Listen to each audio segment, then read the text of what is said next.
नमस्कार दोस्तों, आप सभी का स्वागत है। आपके अपने YouTube चैनल मानव जीवन में दोस्तों, लाइफ में सभी आगे बढ़ना चाहते हैं और लाइफ में आगे बढ़ने के लिए हमें रोज ही कुछ नया सीखना चाहिए और आगे बढ़ना चाहिए। तो चलिए आज की प्रस्तुति शुरू करते हैं। दोस्तों, आज की वीडियो बहुत ज्यादा ज्ञानवर्धक और धन प्राप्ति का मूल मंत्र है। आज की इस वीडियो में हम बात करेंगे आखिर औरत का वह कौन सा अंग बेशर्म होकर दबाने या चूसने से अचानक अपार धन की प्राप्ति होती है।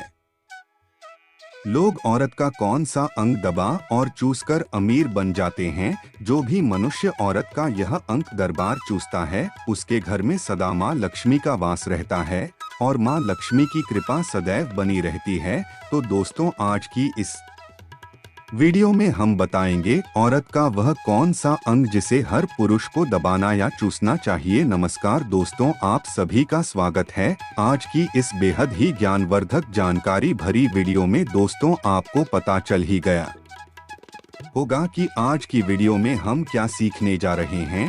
दोस्तों, चैनल को सब्सक्राइब करें और हर हर महादेव लिखना ना भूलें। साथ ही इस वीडियो को जो लाइक और सब्सक्राइब करें, लक्ष्मी माँ उसके घर पर सदा कृपा दृष्टि बनाए रखें। दोस्तों, एक बार की बात है, एक गांव में शिव नाम का व्यक्ति रहता था। वह अपनी पत्नी से बहुत ज्यादा परेशान था क्योंकि उसकी पत्नी बात बात पर हमेशा उसे ताना मारा करती थी, तुम्हारे पास है ही क्या घर में खाने तक को कुछ नहीं है। दोस्तों, उसके घर में बिल्कुल कंगाली छा गई थी, एक भी रुपया नहीं था और उसके घर में खाने के लिए अन्न का एक दाना तक नहीं था। दोस्तों, एक तो घर में खाना नहीं, ऊपर से पत्नी का ताना। बहुत परेशान हो गया, उसे समझ नहीं आ रहा था मैं क्या करूं। एक दिन की बात है, शिव अपने घर से एक सुनसान रास्ते पर निकल गया। वह उस सुनसान रास्ते पर चल ही रहा था कि उसे एक साधु तपस्या करते हुए दिखाई दिए। वह उनके पास जाकर बैठ गया। जब साधु ने अपना तप खत्म किया तो शिव उनके सामने रोने लगा। साधु ने शिव से कहा, पुत्र तुम्हें क्या दिक्कत है, तुम क्यों रो रहे हो, आखिर तुम्हें क्या परेशानी है।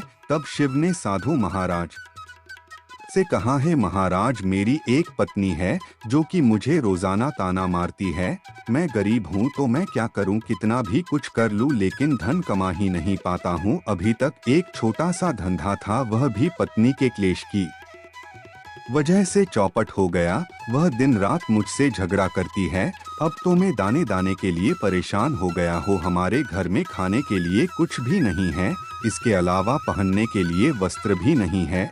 लेकिन मैं अपनी पत्नी को समझता हूँ कि वह मुझे ताने मारे, मुझसे झगड़ा ना करें, लेकिन वह बिल्कुल भी नहीं मानती। शानू जी, इसी वजह से मैं बहुत ज्यादा परेशान हो, इसी वजह से मैं घर छोड़कर यहाँ आया हूँ। वर्षा दो जी कहते हैं, रोमन बेटा, मैं तुम्हें यह काम बताने जा रहा हूँ। तुम्हें औरत का सिर्फ यह अंग बेशर्म होकर कर दबाव या चूस लेना है। अचानक तुम्हारे घर में धन की प्राप्ति हो जाएगी, तुम देखते ही देखते अमीर बन जाओगे। शार्दुल जी कहते हैं, जो भी पुरुष औरतों का यह अंग दबाता या चूसता है, उसके घर में कभी भी धन की कमी नहीं रहती है और ना ही उसके घर में लड़ाई होती है, या जो भी व्यापार करता है उसमें हमेशा तरक्की होती है। शानू जी ने कहा, अब मैं तुमको औरत का वह अंग बताने जा रहा है, इसे ध्यान से सुनना और अपने जीवन में इस पर जोर करना। तब शिव शार्दुल जी महाराज की बातें बहुत गौर से सुनता है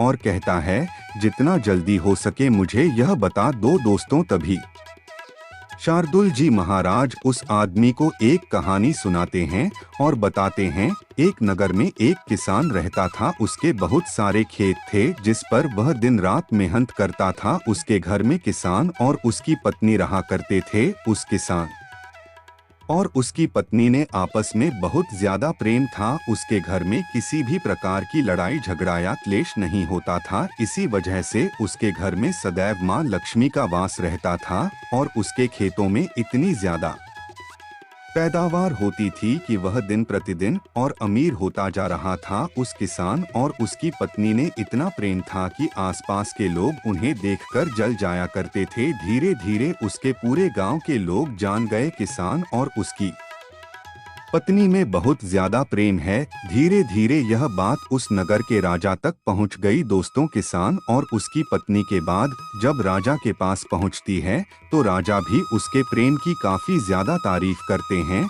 वह सभी से बताते हैं कि हमारे नगर में एक किसान और उसकी पत्नी रहते हैं जिनमें कभी भी लड़ाई झगड़े नहीं होते हैं। उन दोनों में आपस में इतना प्रेम है कि मैंने ऐसा अपनी जिंदगी में कभी भी नहीं देखा। एक बार की बात है, राजा पूरे नगर में ढिंढोरा पिटवा आते हैं कि इस नगर में जितने भी लोग हैं वे सभी अपने घर में घी का दिया जलाएंगे। राजा की पत्नी पूछती है कि आप ऐसा क्यों कर रहे हैं, सबके घर में घी का दिया क्यों जलवा रहे हैं। राजा अपनी पत्नी की बात सुनकर कहते हैं, दीपक प्रेम की निशानी होता है। जिसके घर में घी का दीपक जलता है उसके घर में सदैव प्रेम बना रहता है। और मैं चाहता हूँ कि जो प्रेम किसान और उसकी पत्नी के घर में है वह हमारे पूरे नगर में रहे, पति और पत्नी के बीच। इसीलिए मैं हर घर में दीपक जलाना चाहता हूँ। दोस्तों, राजा के सैनिक जाते हैं और हर जगह नगर में ढूंढी पीट देते हैं और कहते हैं सभी के घर में रात भर घी का दीपक जलाना चाहिए। दोस्तों, राजा की बात मानकर सभी नगर वासी अपने घर में दीपक जला देते हैं। लेकिन जैसे ही आधी रात होती है सभी के घर के दीपक भूल जाते हैं, लेकिन किसान के घर का दीपक वैसे ही जलता रहता है।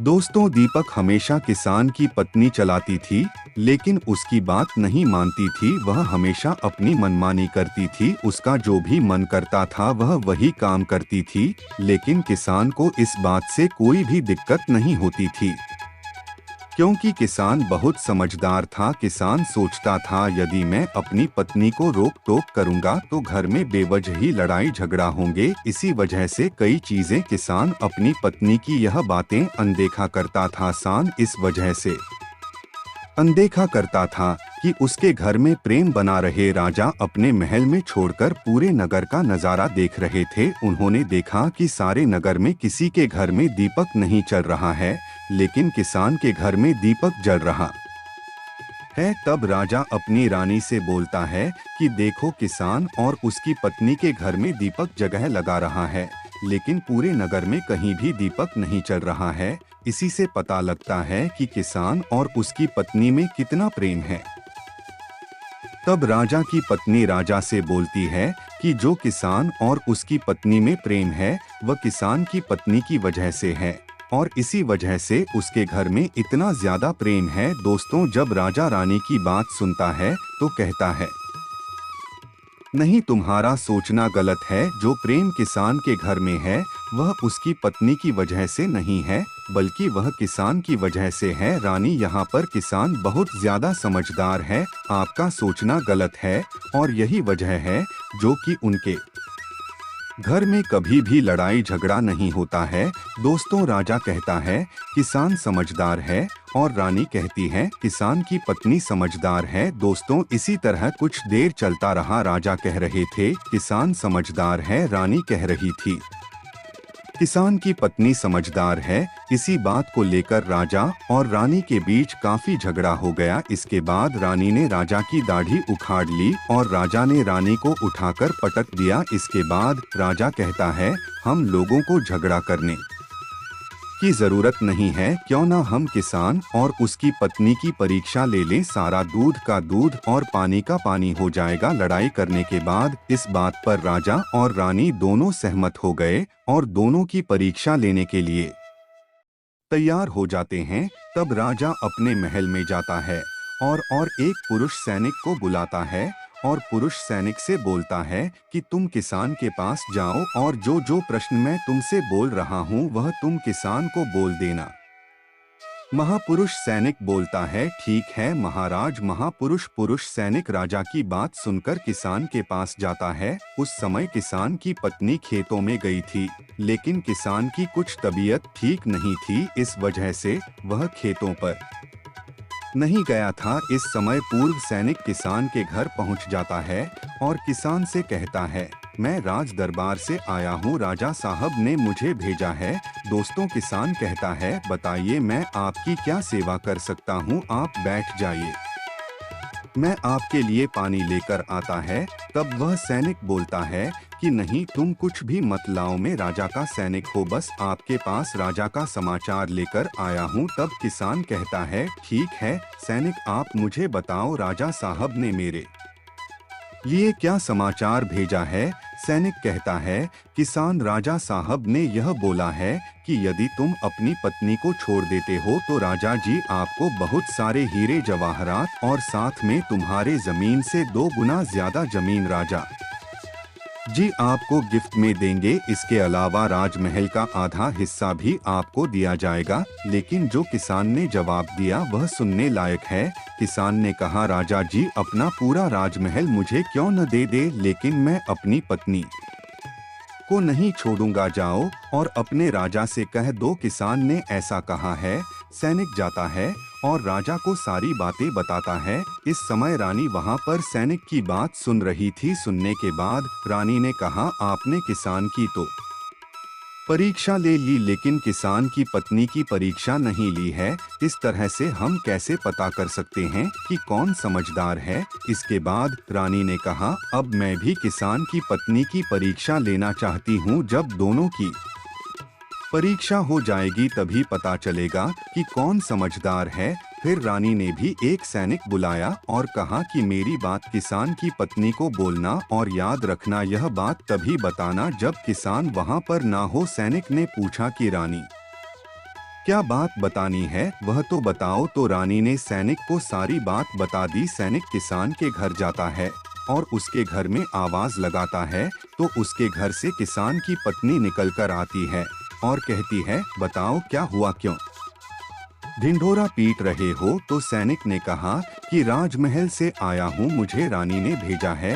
किसान की पत्नी ने कहा बताओ किस लिए आए हो। तब सैनिक ने कहा रानी ने बोला है यदि तुम अपने पति किसान को मार देती हो तो आपको बहुत सारे हीरे जवाहरात रानी आपको देंगे और साथ में राजमहल का आधा हिस्सा भी आपको मिलेगा। इसके अलावा जितनी भी आपकी जमीन है वह तो आपकी रहेगी, लेकिन उसकी 2 गुना जमीन भी रानी आपको देगी। यह बात सुनकर किसान की पत्नी तैयार हो जाती है, कहती है ठीक है, यदि मुझे इतना कुछ रानी साहिबा देंगी तो मुझे मंजूर है, मैं अपने पति को मार दूंगी। तब सैनिक पूछता है कि रानी को कैसे पता चलेगा कि आपने अपने पति को मार दिया है। तभी किसान की पत्नी बोलती है मेरे घर में जो दीपक जल रहा है, जब मैं किसान को मार दूंगी तो उसे बुझा दूंगी, तभी आपको पता चल जाएगा कि मैंने किसान को दिया है। अब सैनिक किसान की पत्नी की बात सुनकर राजमहल जाता है और रानी को सारी बात बताता है। किसान की पत्नी की बात सुनकर रानी बहुत अचंभित हो जाती है। राजा और रानी को स्तरीय जांच से नफरत होने लगती है। उसी समय राजा अपने नगर के सभी लोगों को बुलाता है और कहता है कि मैं चाहता हूं कि मेरे और मेरी पत्नी की वजह से किसान की जान न जाए। तुम लोग ऐसा करो, उस किसान के घर जाओ और सारी बातें बता दो और उस किसान को बचा लो, वरना किसान की पत्नी उसे मार देगी। इधर सैनिक किसान के घर जाते हैं और सोचते हैं कि किसान की पत्नी किसान को रात में मारेगी और दिया बुझ आएगी। इससे पहले ही हम किसान के घर में पहुंच जाते हैं और किसान को बचा लेते हैं। दोस्तों, जैसे ही राजा के सैनिक किसान के घर पहुंचते हैं तो देखते हैं कि किसान तो मरा पड़ा हुआ है। तो सैनिक किसान की पत्नी से बोलते हैं कि तुमको तो किसान को रात में मारने के लिए बोला गया था, लेकिन आपने अभी किसान को क्यों मार दिया। तब वह किसान की पत्नी बोलती है कि किसान को तो मुझे मारना ही था रात में, तो मुझे सिर्फ दिया ही बुझाना था, इसलिए किसान को तो मैंने दिन में ही मार दिया है। सभी सैनिक तुरंत ही किसान के घर से दौड़े दौड़े जाते हैं और राजा रानी को सारी बातें बताते हैं। राजा और रानी क्रोध से आग बबूला हो जाते हैं। इसके बाद राजा और रानी किसान की पत्नी को बंदी बनाकर लाने के लिए अपने सैनिक से कहते हैं। सैनिक जाते हैं, किसान की पत्नी को बंदी बनाकर ले आते हैं।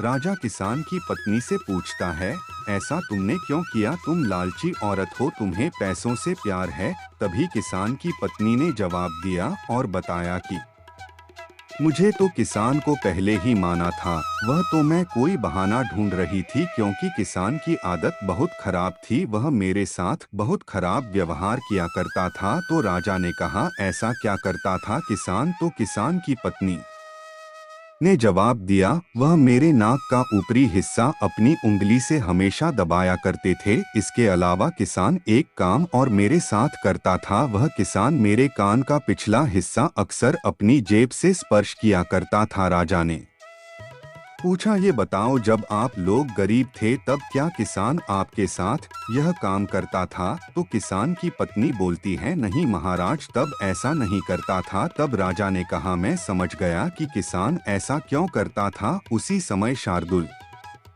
जी ने शिव से पूछा, तुम्हें कुछ समझ में आया? औरत का कौन सा अंग दबाने तथा चूसने से लोगों को अचानक धन की प्राप्ति होती है? तो शिव ने कहा है, शादी जी, मुझे अभी समझ में नहीं आया। तभी शार्दुल जी कहते हैं, अगर अभी समझ नहीं आया तो मैं फिर से आपको बताता हूँ। किसान अपनी पत्नी के साथ पहला काम करता था, वह है उसके नाक के ऊपरी हिस्से को अपने उंगली से दबाता था। तो जिस भी मनुष्य के घर में पैसों की किल्लत है, उसे अपनी उंगली से औरत के नाक के ऊपरी हिस्से को जरूर दबाना चाहिए। दोस्तों, औरत के नाक के ऊपरी हिस्से को बहुत शुभ माना जाता है। इसी वजह से जो यह काम करता है वह हमेशा धनवान पुरुष बन जाता है। दूसरा काम है, जो भी पुरुष औरत के कारण का पिछला हिस्सा अपनी जीभ से स्पर्श करता है, उसके किस्मत के द्वार खुल जाते हैं, उसे अचानक धन की प्राप्ति होती है। ऐसा इसलिए होता है क्योंकि औरत के कान के पिछले हिस्से में माता लक्ष्मी का वास होता है। जब आप ऐसा करते हैं तो माता लक्ष्मी आपसे प्रसन्न हो जाती है और आपको अपार धन देती है। और आपने एक बात तो जरूर सुनी होगी, औरतें माता लक्ष्मी का रूप मानी जाती है।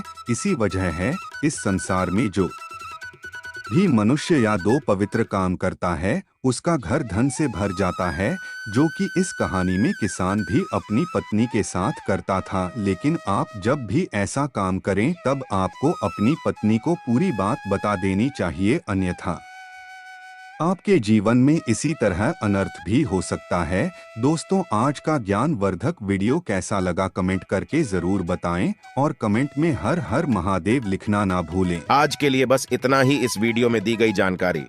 अगर आपको अच्छी लगी हो तो प्लीज हमारे चैनल मानव जीवन को सब्सक्राइब करें, लाइक करें और हमारे वीडियो में अंत तक बने रहने के लिए धन्यवाद।